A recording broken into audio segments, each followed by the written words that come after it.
Channel को subscribe करें और नए पोस्ट पाने के लिए बेल आइकन दबाएं। गुरु गोरखनाथ की कृपा से दुर्लभ साधनाएं अब सीधे आपके पास। हर माह नए मंत्र, नई सिद्धि। चैनल मेंबर बने आज ही। साधकों, आदेश मंत्र तंत्र यंत्र चैनल में आप सभी का स्वागत है। आज मैं आपसे एक ऐसी शक्ति की बात करने वाला हूँ जो इस सृष्टि में सबसे उग्र मानी जाती है, जिनके नाम से शत्रु थर थर कांपते हैं, जिनकी एक दृष्टि से काल भी रुक जाता है। वह है माँ वराही।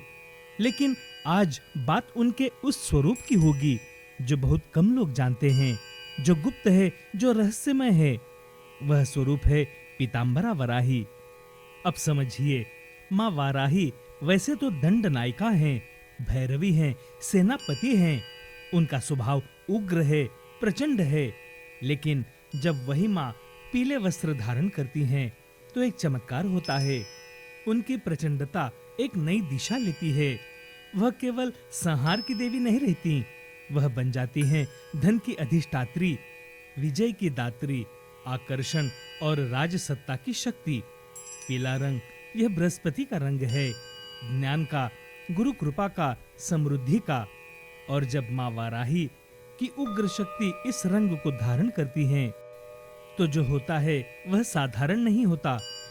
जिस साधक के जीवन में अदृश्य बाधाएं हैं, जो शत्रु छुपकर नुकसान पहुंचा रहा है और जो डर भीतर रोज जकड़े रहता है, जो दरिद्रता वर्षों से दरवाजे पर बैठी है, माँ पीतांबरा वराही उन सब को एक झटके में उखाड़ फेंकती हैं। साधकों, यह कोई कल्पना नहीं है, यह शास्त्र सम्मत सत्य है। माँ वाराही की शक्ति के बारे में तंत्र ग्रंथों में स्पष्ट लिखा है, जहां माँ का वास होता है वहां लक्ष्मी स्वयं आती हैं।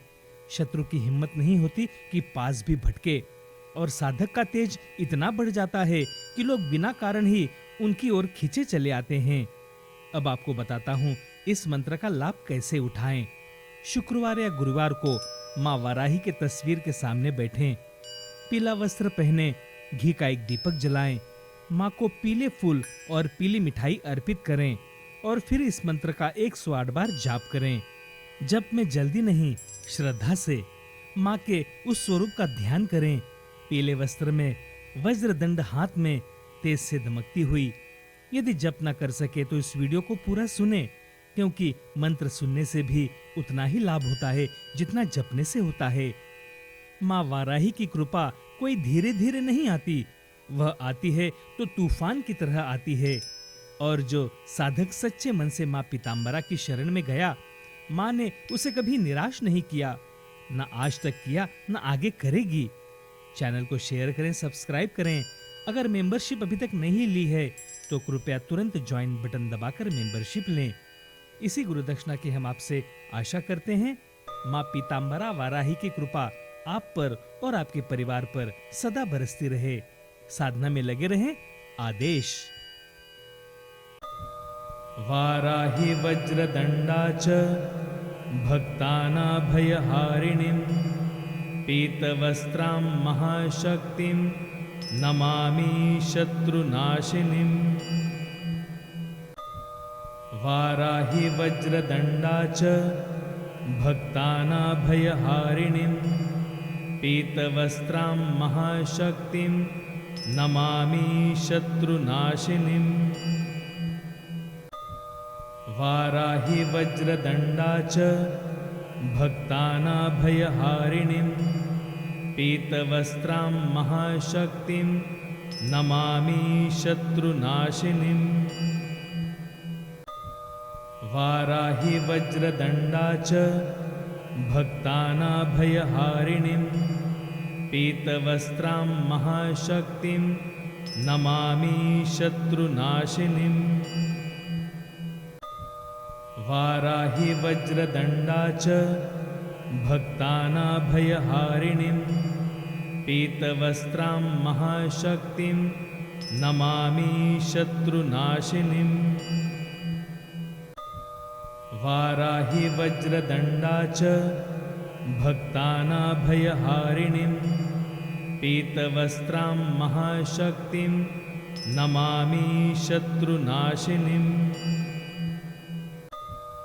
वाराही वज्रदंडा च भक्तानाभयहारिणीं पीतवस्त्रां महाशक्तिं नमामि शत्रुनाशिनीं वाराहि वज्रदण्डा च भक्तानाभयहारिणीं पीतवस्त्रां महाशक्तिं नमामि शत्रुनाशिनीं वाराहि वज्रदण्डा च भक्तानाभयहारिणीं पीतवस्त्रां महाशक्तिं नमामि शत्रुनाशिनीं वाराहि वज्रदण्डा च भक्तानाभयहारिणीं पीतवस्त्रां महाशक्तिं नमामि शत्रुनाशिनीं वाराहि वज्रदण्डा च भक्तानाभयहारिणीं पीतवस्त्रां महाशक्तिं नमामि शत्रुनाशिनीं वाराहि वज्रदण्डा च भक्तानाभयहारिणीं पीतवस्त्रां महाशक्तिं नमामि शत्रुनाशिनीं वाराहि वज्रदण्डा च भक्तानाभयहारिणीं पीतवस्त्रां महाशक्तिं नमामि शत्रुनाशिनीं वाराहि वज्रदण्डा च भक्तानाभयहारिणीं पीतवस्त्रां महाशक्तिं नमामि शत्रुनाशिनीं वाराहि वज्रदण्डा च भक्तानाभयहारिणीं पीतवस्त्रां महाशक्तिं नमामि शत्रुनाशिनीं वाराहि वज्रदण्डा च भक्तानाभयहारिणीं पीतवस्त्रां महाशक्तिं नमामि शत्रुनाशिनीं वाराहि वज्रदण्डा च भक्तानाभयहारिणीं पीतवस्त्रां महाशक्तिं नमामि शत्रुनाशिनीं वाराहि वज्रदण्डा च भक्तानाभयहारिणीं पीतवस्त्रां महाशक्तिं नमामि शत्रुनाशिनीं वाराहि वज्रदण्डा च भक्तानाभयहारिणीं पीतवस्त्रां महाशक्तिं नमामि शत्रुनाशिनीं वाराहि वज्रदण्डा च भक्तानाभयहारिणीं पीतवस्त्रां महाशक्तिं नमामि शत्रुनाशिनीं वाराहि वज्रदण्डा च भक्तानाभयहारिणीं पीतवस्त्रां महाशक्तिं नमामि शत्रुनाशिनीं वाराहि वज्रदण्डा च भक्तानाभयहारिणीं पीतवस्त्रां महाशक्तिं नमामि शत्रुनाशिनीं वाराहि वज्रदण्डा च भक्तानाभयहारिणीं पीतवस्त्रां महाशक्तिं नमामि शत्रुनाशिनीं वाराहि वज्रदण्डा च भक्तानाभयहारिणीं पीतवस्त्रां महाशक्तिं नमामि शत्रुनाशिनीं वाराहि वज्रदण्डा च भक्तानाभयहारिणीं पीतवस्त्रां महाशक्तिं नमामि शत्रुनाशिनीं वाराहि वज्रदण्डा च भक्तानाभयहारिणीं पीतवस्त्रां महाशक्तिं नमामि शत्रुनाशिनीम् वाराहि वज्रदण्डा च भक्तानाभयहारिणीं पीतवस्त्रां महाशक्तिं नमामि शत्रुनाशिनीम् वाराहि वज्रदण्डा च भक्तानाभयहारिणीं पीतवस्त्रां महाशक्तिं नमामि शत्रुनाशिनीम् वाराहि वज्रदण्डा च भक्तानाभयहारिणीं पीतवस्त्रां महाशक्तिं नमामि शत्रुनाशिनीम् वाराहि वज्रदण्डा च भक्तानाभयहारिणीं पीतवस्त्रां महाशक्तिं नमामि शत्रुनाशिनीम् वाराहि वज्रदण्डा च भक्तानाभयहारिणीं पीतवस्त्रां महाशक्तिं नमामि शत्रुनाशिनीम् वाराहि वज्रदण्डा च भक्तानाभयहारिणीं पीतवस्त्रां महाशक्तिं नमामि शत्रुनाशिनीम्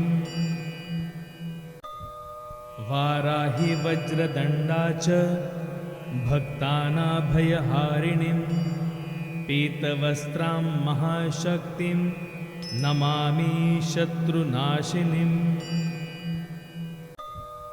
वाराहि वज्रदण्डा च भक्तानाभयहारिणीं पीतवस्त्रां महाशक्तिं नमामि शत्रुनाशिनीम् वाराहि वज्रदण्डा च भक्तानाभयहारिणीं पीतवस्त्रां महाशक्तिं नमामि शत्रुनाशिनीम् वाराहि वज्रदण्डा च भक्तानाभयहारिणीं पीतवस्त्रां महाशक्तिं नमामि शत्रुनाशिनीम् वाराहि वज्रदण्डा च भक्तानाभयहारिणीं पीतवस्त्रां महाशक्तिं नमामि शत्रुनाशिनीम् वाराहि वज्रदण्डा च भक्तानाभयहारिणीं पीतवस्त्रां महाशक्तिं नमामि शत्रुनाशिनीम् वाराहि वज्रदण्डा च भक्तानाभयहारिणीं पीतवस्त्रां महाशक्तिं नमामि शत्रुनाशिनीम् वाराहि वज्रदण्डा च भक्तानाभयहारिणीं पीतवस्त्रां महाशक्तिं नमामि शत्रुनाशिनीम् वाराहि वज्रदण्डा च भक्तानाभयहारिणीं पीतवस्त्रां महाशक्तिं नमामि शत्रुनाशिनीम् वाराहि वज्रदण्डा च भक्तानाभयहारिणीं पीतवस्त्रां महाशक्तिं नमामि शत्रुनाशिनीम् वाराहि वज्रदण्डा च भक्तानाभयहारिणीं पीतवस्त्रां महाशक्तिं नमामि शत्रुनाशिनीम् वाराहि वज्रदण्डा च भक्तानाभयहारिणीं पीतवस्त्रां महाशक्तिं नमामि शत्रुनाशिनीम् वाराहि वज्रदण्डा च भक्तानाभयहारिणीं पीतवस्त्रां महाशक्तिं नमामि शत्रुनाशिनीम् वाराहि वज्रदण्डा च भक्तानाभयहारिणीं पीतवस्त्रां महाशक्तिं नमामि शत्रुनाशिनीं वाराहि वज्रदण्डा च भक्तानाभयहारिणीं पीतवस्त्रां महाशक्तिं नमामि शत्रुनाशिनीं वाराहि वज्रदण्डा च भक्तानाभयहारिणीं पीतवस्त्रां महाशक्तिं नमामि शत्रुनाशिनीं वाराहि वज्रदण्डा च भक्तानाभयहारिणीं पीतवस्त्रां महाशक्तिं नमामि शत्रुनाशिनीं वाराहि वज्रदण्डा च भक्तानाभयहारिणीं पीतवस्त्रां महाशक्तिं नमामि शत्रुनाशिनीं वाराहि वज्रदण्डा च भक्तानाभयहारिणीं पीतवस्त्रां महाशक्तिं नमामि शत्रुनाशिनीं वाराहि वज्रदण्डा च भक्तानाभयहारिणीं पीतवस्त्रां महाशक्तिं नमामि शत्रुनाशिनीं वाराहि वज्रदण्डा च भक्तानाभयहारिणीं पीतवस्त्रां महाशक्तिं नमामि शत्रुनाशिनीं वाराहि वज्रदण्डा च भक्तानाभयहारिणीं पीतवस्त्रां महाशक्तिं नमामि शत्रुनाशिनीं वाराहि वज्रदण्डा च भक्तानाभयहारिणीं पीतवस्त्रां महाशक्तिं नमामि शत्रुनाशिनीं वाराहि वज्रदण्डा च भक्तानाभयहारिणीं पीतवस्त्रां महाशक्तिं नमामि शत्रुनाशिनीं वाराहि वज्रदण्डा च भक्तानाभयहारिणीं पीतवस्त्रां महाशक्तिं नमामि शत्रुनाशिनीं वाराहि वज्रदण्डा च भक्तानाभयहारिणीं पीतवस्त्रां महाशक्तिं नमामि शत्रुनाशिनीं वाराहि वज्रदण्डा च भक्तानाभयहारिणीं पीतवस्त्रां महाशक्तिं नमामि शत्रुनाशिनीं वाराहि वज्रदण्डा च भक्तानाभयहारिणीं पीतवस्त्रां महाशक्तिं नमामि शत्रुनाशिनीं वाराहि वज्रदण्डा च भक्तानाभयहारिणीं पीतवस्त्रां महाशक्तिं नमामि शत्रुनाशिनीं वाराहि वज्रदण्डा च भक्तानाभयहारिणीं पीतवस्त्रां महाशक्तिं नमामि शत्रुनाशिनीं वाराहि वज्रदण्डा च भक्तानाभयहारिणीं पीतवस्त्रां महाशक्तिं नमामि शत्रुनाशिनीं वाराहि वज्रदण्डा च भक्तानाभयहारिणीं पीतवस्त्रां महाशक्तिं नमामि शत्रुनाशिनीं वाराहि वज्रदण्डा च भक्तानाभयहारिणीं पीतवस्त्रां महाशक्तिं नमामि शत्रुनाशिनीम् वाराहि वज्रदण्डा च भक्तानाभयहारिणीं पीतवस्त्रां महाशक्तिं नमामि शत्रुनाशिनीम् वाराहि वज्रदण्डा च भक्तानाभयहारिणीं पीतवस्त्रां महाशक्तिं नमामि शत्रुनाशिनीम् वाराहि वज्रदण्डा च भक्तानाभयहारिणीं पीतवस्त्रां महाशक्तिं नमामि शत्रुनाशिनीम् वाराहि वज्रदण्डा च भक्तानाभयहारिणीं पीतवस्त्रां महाशक्तिं नमामि शत्रुनाशिनीम् वाराहि वज्रदण्डा च भक्तानाभयहारिणीं पीतवस्त्रां महाशक्तिं नमामि शत्रुनाशिनीम् वाराहि वज्रदण्डा च भक्तानाभयहारिणीं पीतवस्त्रां महाशक्तिं नमामि शत्रुनाशिनीम्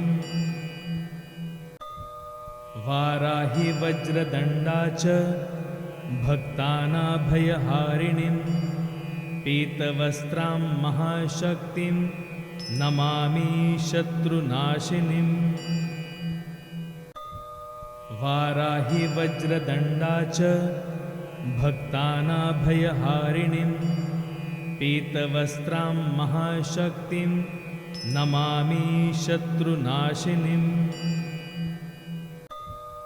वाराहि वज्रदण्डा च भक्तानाभयहारिणीं पीतवस्त्रां महाशक्तिं नमामि शत्रुनाशिनीम् वाराहि वज्रदण्डा च भक्तानाभयहारिणीं पीतवस्त्रां महाशक्तिं नमामि शत्रुनाशिनीम् वाराहि वज्रदण्डा च भक्तानाभयहारिणीं पीतवस्त्रां महाशक्तिं नमामि शत्रुनाशिनीम् वाराहि वज्रदण्डा च भक्तानाभयहारिणीं पीतवस्त्रां महाशक्तिं नमामि शत्रुनाशिनीम् वाराहि वज्रदण्डा च भक्तानाभयहारिणीं पीतवस्त्रां महाशक्तिं नमामि शत्रुनाशिनीम् वाराहि वज्रदण्डा च भक्तानाभयहारिणीं पीतवस्त्रां महाशक्तिं नमामि शत्रुनाशिनीम् वाराहि वज्रदण्डा च भक्तानाभयहारिणीं पीतवस्त्रां महाशक्तिं नमामि शत्रुनाशिनीम्